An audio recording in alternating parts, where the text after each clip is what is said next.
আমার বন্ধুরা, নাম্বারের নবম টেকনিকে তোমাদের স্বাগতম জানাচ্ছি। এটা কিন্তু খুব ভয়ঙ্কর একটা সিস্টেম, নিয়ম। দেখো, সেটা হচ্ছে অ্যাডভাইস, মানে পরামর্শ বা উপদেশ। অ্যাডভাইসেস, ব্যবসায়ের সংবাদ। দেখছো, অর্থ পুরা চেঞ্জ, উল্টে খাইছে। এয়ার, এয়ার্স, গর্বিত ভাবে। দেখছো, এয়ার্স এয়ার্স হয়ে গেছে। কর্ন, ভুট্টা, কর্নস, পায়ের করা। গুড, গুডস, হায় হায়, কি ছিল, কি হয়ে যাচ্ছে। আয়রন, আয়রনস, লোহার শিকল।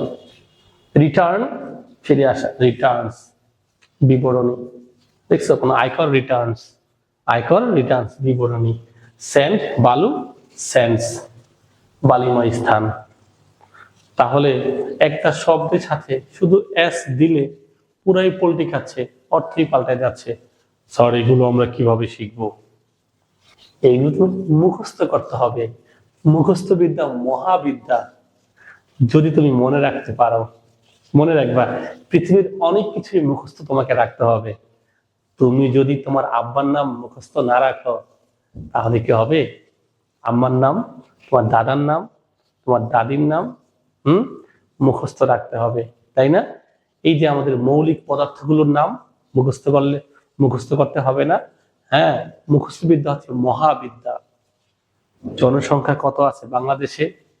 সংখ্যাটা বলো, পরিমাণটা বলো, মুখস্থ করতে হবে না? বৃদ্ধির হার কত? মৃত্যুর হার কত? মুখস্থ করতে হবে না? যারা বলে মুখস্থ বিদ্যা খারাপ,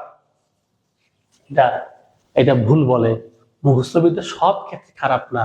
যেখানে ক্রিয়েটিভ নলেজ অ্যাপ্লাই করতে হবে, ওইখানে মুখস্থ করা খারাপ। কিন্তু পৃথিবীর অনেক কিছু আছে, তোমাকে মুখস্থই রাখতে হবে। এগুলো তোমাকে মুখস্থ করে ফেলতে হবে। ধন্যবাদ সকলকে। দেখা হচ্ছে পরবর্তী ক্লাসে। Bye bye.